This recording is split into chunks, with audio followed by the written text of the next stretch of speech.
Welcome to the Genius Factory. Enjoy the video. You start by preparing an isolated environment. Create a virtualenv, install pandas, numpy, requests, and an exchange or broker SDK. Next, obtain an API key with paper trading permissions and store it in environment variables or a secrets file. Once done, scaffold a Git repo with folders for data, strategies, backtests, and logs.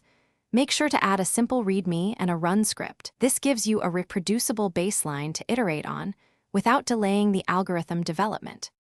You implement the strategy logic as pure functions, signal generation, trade sizing, and risk rules.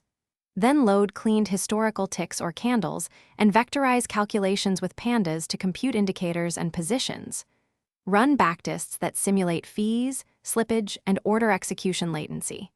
Once you see results, profile hotspots and accelerate heavy loops with Numba or Cython, and validate robustness through walk-forward tests and parameter grids.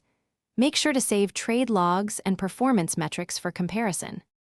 You deploy the bot to a staging environment with persistent logging, health checks, and automatic restarts. Hook up alerts for critical events like connection loss, large PNL swings, or failed orders, and enforce stop loss and daily drawdown limits. Once live, continuously replay recorded market data against your exact runtime to reproduce issues quickly. If something breaks, use those logs to step through state transitions. This makes diagnosing order mismatches and race conditions far faster than guessing from metrics alone. Thanks for watching. If you found this helpful, don't forget to like and subscribe.